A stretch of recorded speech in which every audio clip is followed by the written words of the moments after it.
आज की वीडियो हम करेंगे road not taken by Robert Frost. सबसे पहले यार इस पोएम को जानने से पहले ना हम जानते हैं रॉबर्ट फ्रॉस्ट कौन है। देखो, रॉबर्ट फ्रॉस्ट इंग्लैंड में रहते थे और जब इन्होंने पोएम लिखी थी 1915 में। 3 साल के लिए 1912 से लेके 1915 में ये इंग्लैंड अमेरिका में रहे और अमेरिका में इनका एक दोस्त बन गया एडवर्ड थॉमस। तो ये पोएम जो है ना उन्होंने एडवर्ड थॉमस के लिए लिखी थी। बाद में जाके बुकों में पब्लिश भी हुई पोएम। अब समझो इस पोएम में क्या बात। देखो, सबसे पहले आप इस बात को समझे कि जो भी पोइट होते हैं, जो फेमस होते हैं ना, उनका बड़ा हिडन मीनिंग रहता है कि जो वर्ड लिखे होते हैं उनका exact meaning as it is नहीं होता। हम लोग जो पोएम लिखते हैं, जो जैसे हम क्लास के बच्चे होते हैं, स्कूल के बच्चे होते हैं, तो हम क्या लिखते हैं, हमारा मेन ध्यान क्या होता है हमारा कि पोएम को राइम बनाए। इनकी पूरी भी पोएम में देखोगे ना कहीं पे भी राइमिंग नहीं दिखेगी। राइम का मतलब होता है यार कैट और रेट, हम सोचते हैं कि लास्ट वर्ड मैच हो जाए, वुड स्टूड ऐसा कुछ।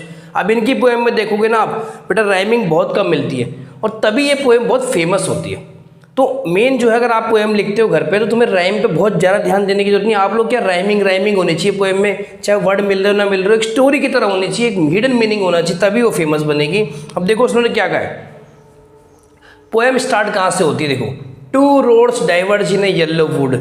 यार ये रोडें दिल्ली के गाजियाबाद, दिल्ली की धौलकुआं की रोडें नहीं है, ये रोडें हैं लाइफ में जो आपकी चॉइसेस होती है, जो लाइफ में आप चॉइसेस लेते हो, आपकी लीवेज होती हैं, आपको भीड़ का हिस्सा बनाती हैं, आपकी लीवेज चॉइस आपको भीड़ से अलग करती है। तो उन्होंने पहली लाइन में बोला है, देखो 2 roads diverge in a yellow would. Diverge मतलब मेरे भाई फैली हुई हैं, बटी हुई हैं। डाइवर्शन होता है एक रोड के बीचों में डाइवर्शन होता है, वैसे ही समझ लो डाइवर्ज मतलब फैली हुई ऐसे करें। एक रोड इस तरफ जा रही है, एक रोड इस तरफ जा रही है। येलो वुड का मतलब क्या है मेरे भाई, येलो मतलब पीला, वुड मतलब यहाँ पे लकड़ी नहीं है, वुड मतलब फॉरेस्ट। अच्छा, येलो क्यों बोला है, क्योंकि देखो यार ये एक ऑटम का महीना होता है जिसे आप कहते हो पतझड़।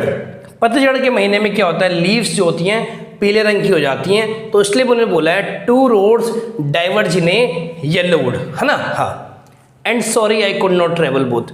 और भाई मैं दोनों रोडों पे नहीं चल सकता यार। एक समय में एक इंसान एक ही रोड पे तो चल सकता है भाई, ऐसा थोड़ी ना होता। आप कहोगे सर मैं 10th के बाद मैं साइंस भी लूँगा, मैं कॉमर्स भी लूँगा।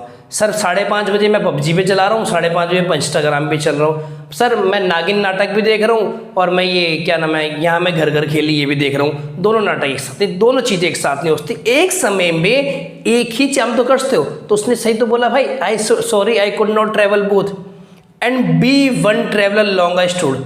एक आदमी होते मैं काफ़ी देर तक सोचा कि कौन सी रोड पे जाऊँ। अगेन रोड मतलब है चॉइसेस। यार जब आप मान लो कैरियर की चॉइस है तो आप सोचते कई दिन तक सोचते हो, लोगों से डिस्कस करते हो, पेरेंट्स को बताते हो, फिर आप जाके कोई फैसला लेते हो। तो be one travel long I stood and look down as far as I could. और मैंने सोचा कितना मैं दूर देख सकता हूँ। यार रोडों पे खड़ा होकर आपने देखा यार कौन सी रोड सही लग रही है, वो वाली सही है, ये वाली सही है। ऐसी लाइफ में भी तो आप देखते हो। तो मान लो मैंने कोई चॉइस ली, मैंने सोचा तो मैं देखता हूँ ना यार कि हाँ अगर 3 साल बाद मान लो मैं टीचिंग कर रहा हूँ तो मैंने क्या हो सकता है टीचिंग पढ़ाते पढ़ाते मैं और फेमस हो जाऊँ, बड़ा टीचर बन जाऊँ बड़ा। तो बहुत रफ आइडिया लिया इसने। तो look down as far as could to where it bent in the undergrowth. एक जगह ये बेंट हो गई और वहाँ से मैं देख नहीं पाया।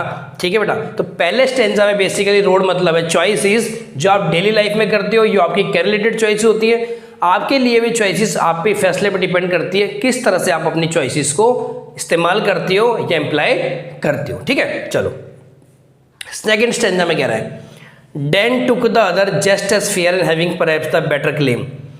पर मैंने कौन सी रोड ली, दूसरी वाली, क्यों, just as fair having perhaps the better claim. Better claim मतलब यार मुझे ये बेटर लग रही थी। मान लो मैं 10th का स्टूडेंट हूँ, मैंने कहा यार मैं डॉक्टर भी बनना चाहता हूँ, मैं इंजीनियर भी। पर आपने कहा डॉक्टर में पैसा बहुत ज़्यादा है, मरीज बहुत कम ज़्यादा होते हैं, साल भर साल कोरोना आ ही जाएगा, तो आपने कहा डॉक्टर में पैसा ज़्यादा, डॉक्टर बन जाता हूँ। तो भाई having perhaps the better claim मतलब लग रहा था कि ये रोड जो है बेटर होगी, because it was grassy and wanted wear. Grassy मतलब देख मेरे भाइयों वहाँ पर घास थी, और वियर मतलब होता है ख़राब हो जाना। यार एक बात बताओ कि एक रास्ता है, आपने वहाँ पे देखा है कि वहाँ पे बहुत सारी घास है, तो इसका मतलब क्या है, इसका मतलब ये है भाई कि वो हरियाली है। हरियाली से मतलब नहीं मेरे भाई, ग्रासी का मतलब है कि वहाँ पे कम लोग गए हैं। अरे तभी तो ग्रास है, अगर लोग चलेंगे तो ग्रास दब नहीं जाएगी पैरों से। मान लो मैं उसके पैर रख के चलूँ तो ग्रास दब जाएगी नहीं दब जाएगी। तो it was grassy and wanted wear मतलब चाहती थी कि कोई इस पर चले, और हमेशा ऐसा देखो, हमेशा ऐसा होता है कि बहुत कम लोग होते हैं जो हिम्मत जुटा पाते हैं वो रास्ता चुनने के लिए जिस पे कम लोग चुने गए हो, है ना। आप लोग क्या, हम लोग क्या करते हैं, भीड़ का हिस्सा, जो सब कर रहे हैं वही करो भाई, अपने मन की नहीं सुनते। मैं एग्जांपल दूं, बहुत साल पहले ना बेटा जो शेफ़ होते थे ना, जो खाना वाना बनाते, इनको बावर्ची कहा जाता है, इनकी कोई रिस्पेक्ट नहीं होती थी बहुत साल पहले। संजीव कपूर आपको याद है, बहुत फेमस, इन्होंने इनको वैल्यू दिलाई, इन्होंने इनको इज्जत दिलाई, तो वो पायनियर बने ना, कि उस रास्ते पे चले जिस पे कोई नहीं चला और पायनियर बन के थे। ऐसी इंडियन टीम में था भाई, अपने सचिन तेंदुलकर को पूरी इंडियन टीम की जान मानते थे। पाकिस्तान के साथ मैच होते थे, वो कहते थे तेंदुलकर को आउट कर दो, सब पूरी इंडियन टीम हार जाएगी, क्योंकि वो खेलते इस तरह से, वन मैन शो था। तो तेंदुलकर ने इंडिया का नाम बहुत फेमस करा, तभी इंडिया में क्रिकेट फेमस है, ठीक है। बहुत साल पहले क्रिकेट फेमस नहीं था, तेंदुलकर, कपिल देव, सुनील, इन्होंने फेमस करा है। तो वो अपनी फील्ड के पायनियर बने क्योंकि वो रास्ता चुन पाए जो कम लोग चुन पाए थे। आजकल तो हर पेरेंट्स कहते हैं कि भाई क्रिकेटर बनाना बेटे को, पहले ज़माने में ऐसा नहीं होता था भाई, ठीक है। चलो, तो as for that the passing there, कह रहा है जैसे मैं चला उस पर, हैड वोन देम वेरली अबाउट द सेम, तो मुझे लगा यार कि दोनों रास्ते एक जैसे ही हैं। अरे ये होता है भाई, होता है। मान लो आपने साइंस ले ली, आपके स्टूडेंट दोस्त ने कॉमर्स ले ली, आपने कहा, दोनों ने कहा यार मेरी भी ज़िंदगी बर्बाद है पढ़ाई करके, आपके दोस्त ने कहा यार मुझे भी कॉमर्स नहीं आ रही, दोनों ही बर्बाद है। तो ऐसा होता है कई बार, हर जरूरी नहीं हर बारी हो, पर इसका मतलब ये मेरे भाई कि आप दोनों के रास्ते इसको एक जैसे लगे। पहले देखो इसने एक लाइन बोली थी, परहैप्स द बेटर क्लेम, कि लग रहा था कि मुझे जो चॉइस मैंने करी है बढ़िया है, पर बाद में मुझे क्या लगा, नहीं यार। नेक्स्ट स्टैंड देखो, थर्ड स्टैंड में देखो, and both that morning equally lay in leaves no step eight trodden black, कह रहे हैं and both that morning equally lay, morning में उस मॉर्निंग का टाइम था, इक्वली ले मतलब दोनों बराबर लग रही थी रोड मुझे। In leaves no step eight trodden black, यार जब तक उन लीव्स पे आप चलोगे नहीं ना तो ब्लैक कैसे होंगे, चल चल के तो काली आती ब्लैक्स। तो कह रहा है कोई भी लीव थी ब्लैक नहीं थी। Oh I kept the first one day, अब मैंने कहा दोनों रास्ते तो मैं चुन नहीं सकता, एक साथ मैं डॉक्टर, एक साथ इंजीनियर, एक साथ साइंस का, एक साथ कॉमर्स का, ऐसा स्टूडेंट तो मैं बन नहीं सकता। आई केप्ट द फर्स्ट, तो इसलिए मैंने कहा कि चल यार दूसरी रोड पे बाद में कभी जाऊंगा। Yet knowing how way Leeds on two way, एक रास्ता कैसे दूसरे रास्ते से जुड़ जाता है, ये होता नहीं होता मेरे भाई। आपने फैसला लिया, सपोज आपने 10th में आपने साइंस ले ली, 11th में आपने साइंस ले ली, ठीक है, तो आप क्या बनोगे फिर? आपने कहा यार मैंने साइंस में ले ली मेडिकल, तो मेडिकल में क्या बनोगे? डॉक्टर। डॉक्टर के बाद क्या करोगे आप? पहले पेपर दोगे नीट का, फिर उसके बाद 4 साल की फिर प्रैक्टिस होगी MBBS की। तो जो रास्ता आप अभी चुनते हो ना वो आपको आगे तक ले जाता नहीं ले जाता। अरे मान लो मैं इंजीनियरिंग कर रहा हूँ, अब मैंने कहा यार मेरे को डॉक्टर बनना है, मैं इंजीनियरिंग, तो ऐसे थोड़ी ना होता। जो रास्ता हम चुन लेते हैं, जो रास्ता मैंने आज से चुन लिया वही तो मुझे आगे ले जाएगा।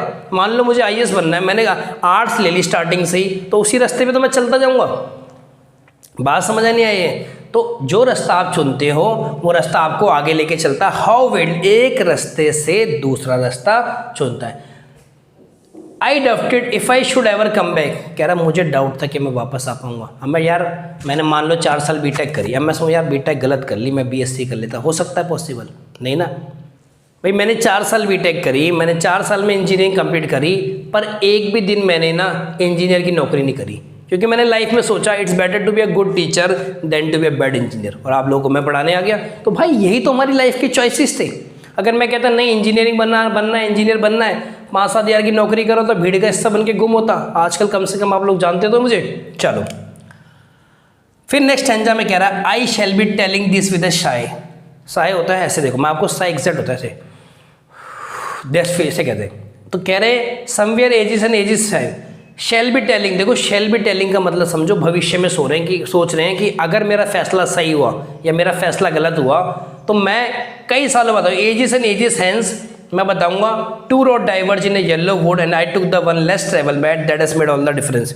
कि यार कई सालों बाद अगर मैं बैठा सोच रहा हूँ, क्योंकि देखो शैल भी लगा दिया ना, एक वर्ड होता है विल और एक होता है शैल। तो विल कहता है सर्टेनिटी कि ये चीज़ होनी है, तो कह रहे क्या पता मैं कई सालों बाद बैठा वो बताऊँ, और मैं आपको बताऊं क्या कि ages and ages hence two road diverge, और मैंने वो रास्ता चुना जो कम लोगों ने चुना था, और that has made all the difference. यही हमारी लाइफ का भी फलसफा है बेटा, कि लाइफ में जो आप रास्ता चुनते हो वही आपको डिसाइड करता है। तो हमेशा जो भी अपनी चॉइस लेना, जो अपने डिसीजन लेना, वाइसली लेना, जोश में आके इमोशनल होके कोई भी डिसीजन मत लेना ना।